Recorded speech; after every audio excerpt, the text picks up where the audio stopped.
This is an ultimate global podcast. Hello, and welcome to our special weekly podcast on trending international and social affairs. You're listening to Saurabh Kaura and George Mavros from Sydney.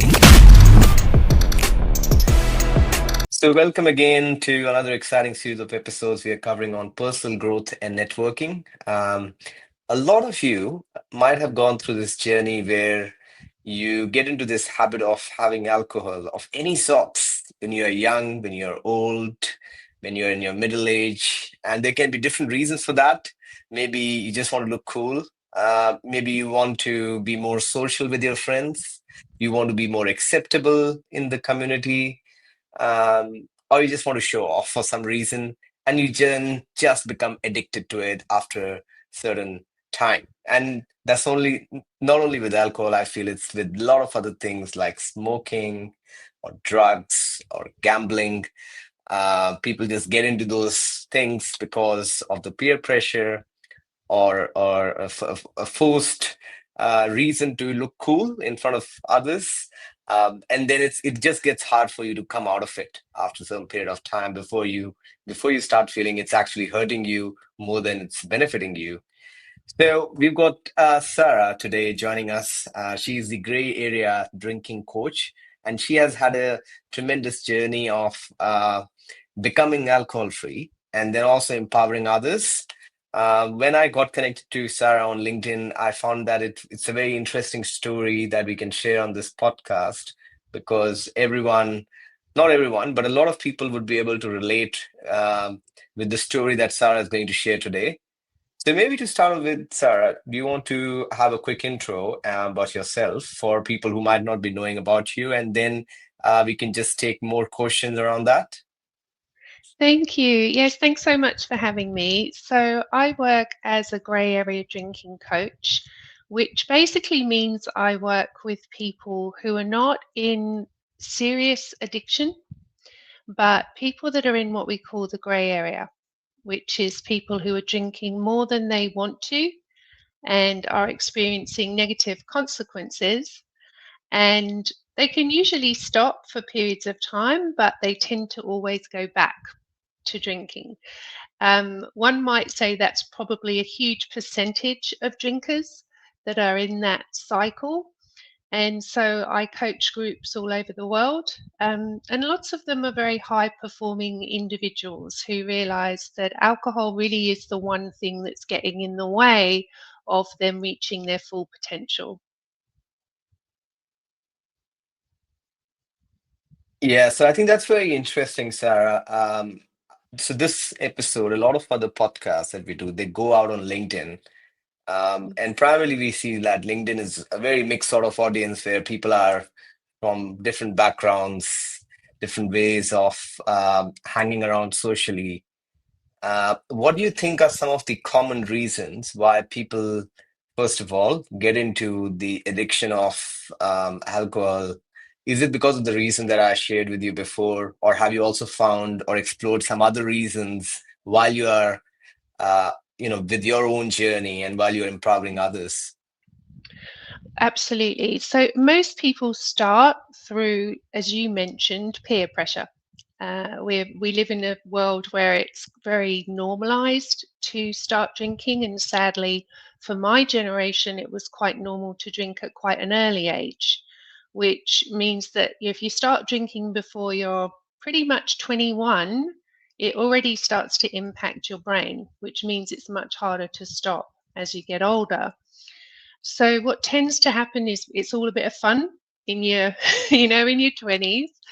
And then as life gets more stressful, people get bigger jobs, more responsibility, family, mortgages, and the stresses of life come in. Alcohol tends to start being used more as a self-medicating tool than it is just to have fun and relax.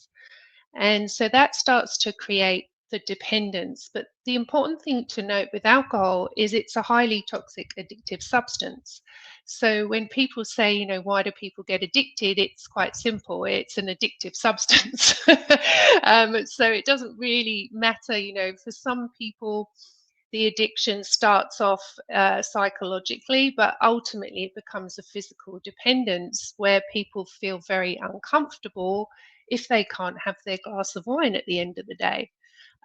So you've got the combination of habit and then the desire to decompress and relieve stress. And then obviously the fact that the substance itself is very addictive. But ultimately, the people that I work with who tend to be kind of 35 and over are saying that they use alcohol for stress relief. It's the way to wind down at the end of the day, and it's the way to create a difference between the work life and the home life. Yeah, I think you have described that beautifully.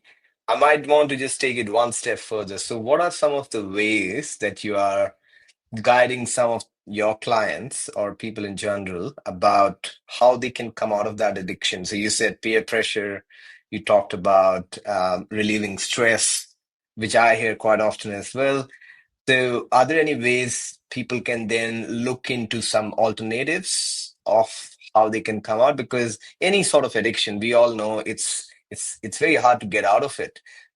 It's easier to get into a wrong habit or a bad habit, but when you have to come out of it, it really requires a lot of effort and sincere effort from your side, isn't it?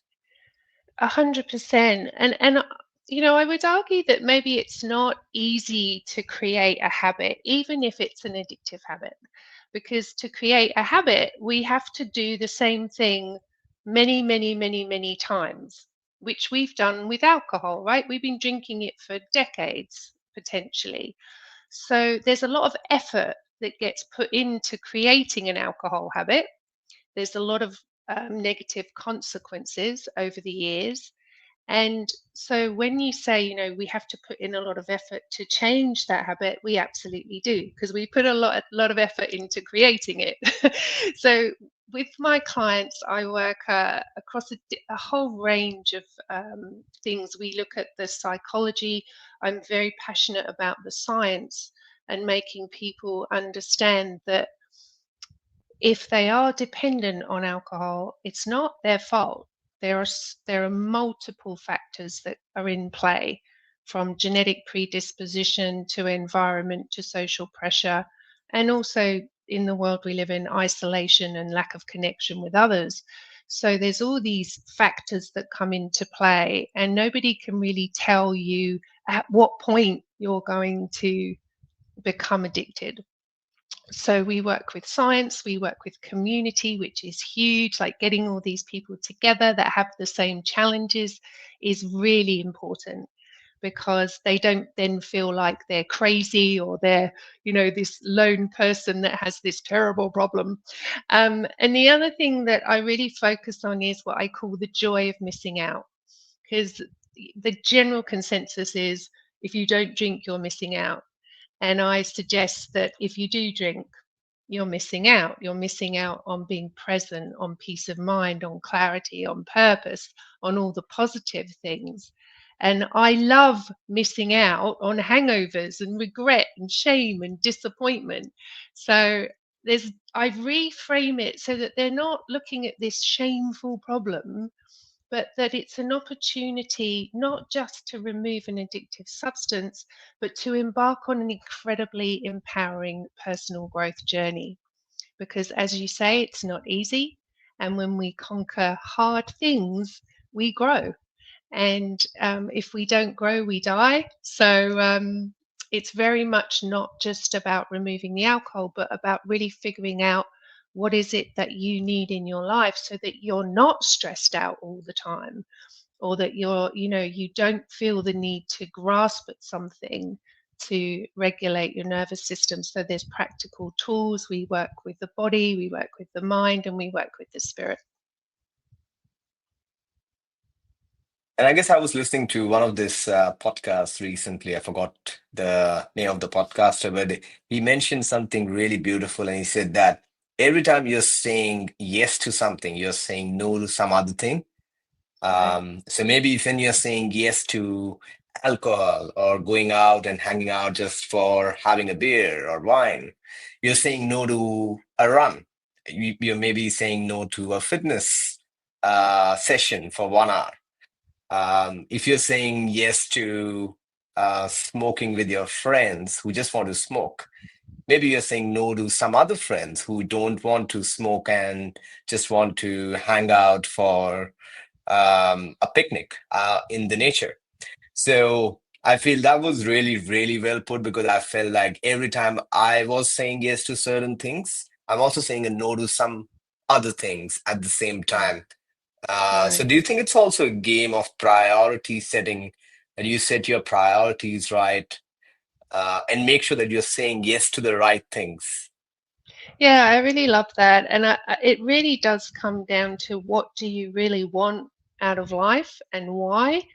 And the people that are successful that I work with have a very clear reason for why they want to stop drinking. And it's to your point, because they want to say yes to a bigger, better life. And they know that if they're drinking, they're saying no to that possibility. And another kind of interesting reframe, because people say it's so hard to quit drinking. And I'm like, yeah, but it's hard to be a drinker. So you've got to choose which hard you want. You can live a hard life drinking every day, or you can live a hard life with all the benefits of not drinking. And that hard doesn't last really that long. It's kind of a year for you to reset your brain chemistry and your body. If you're drinking kind of every day, it's about a year. And by that time, your brain has started to heal, and you actually don't even feel like it. Like I've been 5.5 years now, and it never crosses my mind. Has there been any story, Sarah, which has really inspired you? Of course, there is your story, but maybe when you were talking to your clients and there was this story which really inspired you a lot, after you helped them recover from their addiction problem, and then you were inspired by how they have now become a better person, and you would like to share here? Yes, like how long do we have? We There have are so we have enough time, but yeah, you can. no, The story is interesting. We would love to know more. there are so many, but two really spring to mind. I mean, there are many stories about couples, and one of the couple members is struggling with alcohol, and it's deeply affecting the relationship. And sadly, many couples do break up because of alcohol and other addictions. But this particular lady, she's quite young for my clientele, mid 30s, and her husband was desperate for her to get help. He felt that the relationship was on its final legs. She was a very successful fitness instructor. She worked in the fitness industry, and they had two small children. And she came into the program, and she tried a lot of other things prior. Um, in the end, I got a letter from her husband, and it literally had me in tears, because she's given up alcohol. She's thriving. She's just living her best life now, and she's so connected with her children. And I have goosebumps, but her husband sent me a letter to say that he said, "Thank you for giving me my wife back." And they are just thriving now. So that's one story that really impacted me, particularly because she's younger, and it tends to be a little bit harder for those that are younger. And the other story is a gentleman based in the US who works for a big wealth management company. And after he quit, he went on and organized a 30-day alcohol-free challenge in his organization. And he got 400 people in his company to sign up, to take 30 days off alcohol, and then half of them went on to do 90 days. And he's had the most extraordinary ripple effect in the world. He's done a couple more in other organizations, and I speak at those companies and just see people's brains kind of light up, because traditionally it's been, you terrible people, you've got this terrible problem. And it's shifting, the whole narrative is shifting to being alcohol free is a healthy lifestyle choice. It's not some deep, dark problem that you have to have, and you don't have to have some terrible rock bottom moment to change your relationship with alcohol. So, those are probably two of the most inspiring. That's really good. I think these are the stories that must have had an impact on your life as well when you listen to these stories. And I'm sure a lot of people out there can maybe relate with one of these stories, especially if they're young or they have had a relationship which didn't end up on the right note just because of the fact that they got addicted to alcohol or anything of that sort as well. Wanted to also cover one point around the role of society, Sarah. So, do you think that the society around you, the environment around you, has got a big role to play in the alcohol-free journey that you're going through? What sort of steps do you think, as a whole, a community can take to encourage people who are getting addicted to that or help them out in that journey so they can come out of it easily? Because one of the things that we talked about was peer pressure. A lot of the times when you're out with friends, you're just getting pressurized by friends to have it.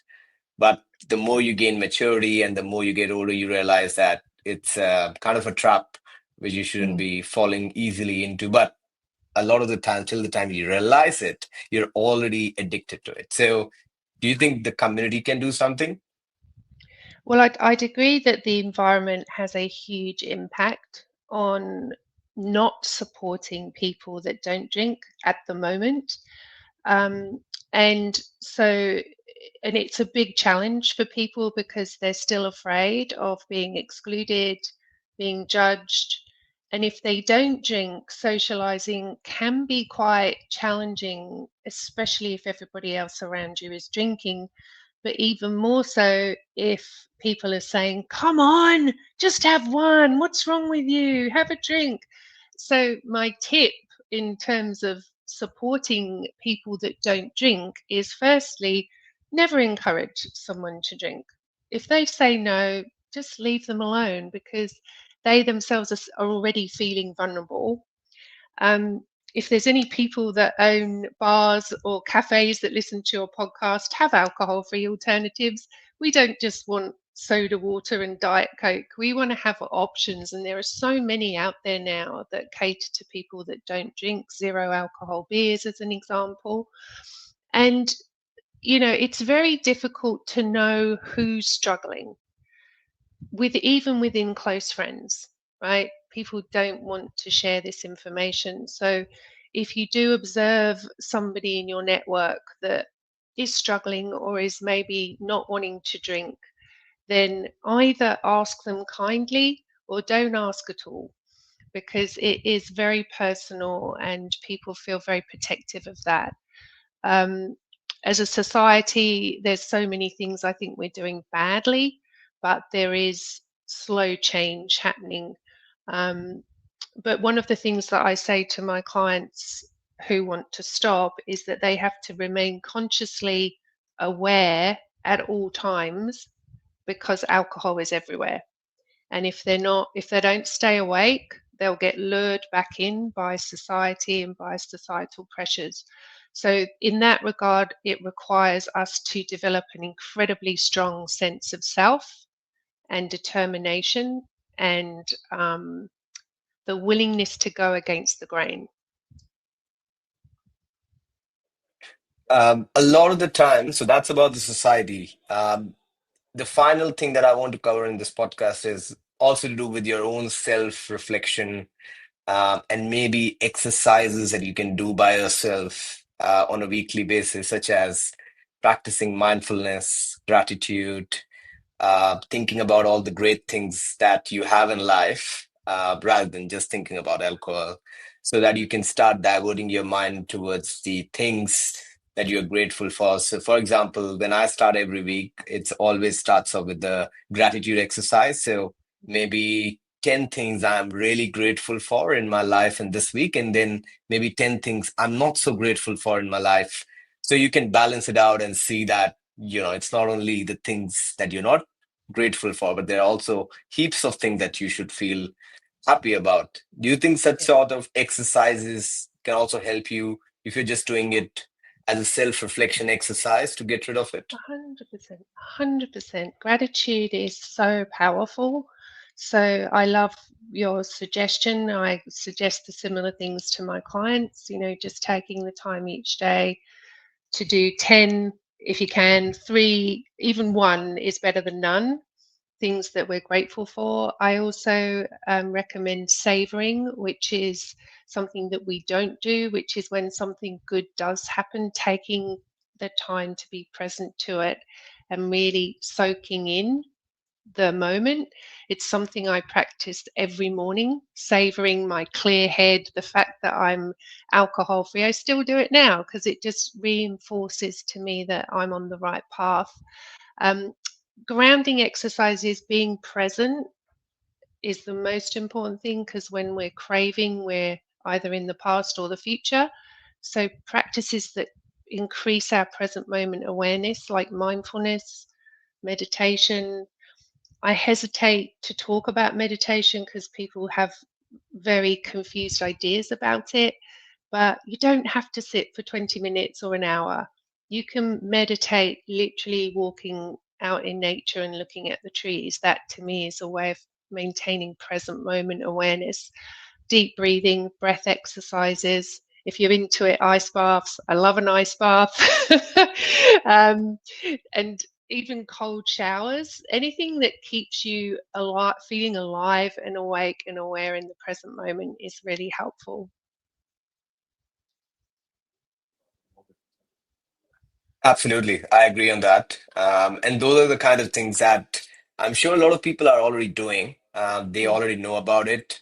They must have seen people doing as well. But it's just about reminding yourself and making sure that you are actually on the right path to adopting those habits. And as we just talked about, that any habit, be it bad or good, takes a time to develop. In fact, one of the episodes we did on this podcast was on the book of James Clear of yes, Atomic Habits, where he says that any habit takes around, on an average, 66 days to develop. So if you're doing one thing for 66 days every day, that's how long it takes for any habit to develop. So even if it's a good habit, which you should yes, be investing on, you can take more than 2 months to develop that. So that was a really interesting intake. Have you gone through that book by James Clear? yes, absolutely. Yes. You should see my bookshelf. No, we can't. I, It's not in your background. it's not. But yeah, there's so many books with useful, helpful tools. There are books specifically about quitting alcohol or books about changing habits. But ultimately, with quitting alcohol, there has to be a very strong reason for it and a determination because it isn't an easy thing to let go of because it is addictive. But if you have a strong enough reason to do anything, you will find a way. So the most important thing is why would you want to quit? And is it strong enough reason for you to keep going when the going inevitably will get tough at times? Absolutely. Well, I think that's been a really good discussion, Sarah. I appreciate you spending time with us this afternoon. And I'm sure your journey and stories that you've shared are definitely going to inspire a lot of people out there on LinkedIn. Mm. And hopefully we can definitely raise more discussion around this topic after we share it across our socials. And that's the whole kind of purpose of this podcast, is to generate more discussion and make sure that we can spread the message that we are talking about in today's podcast.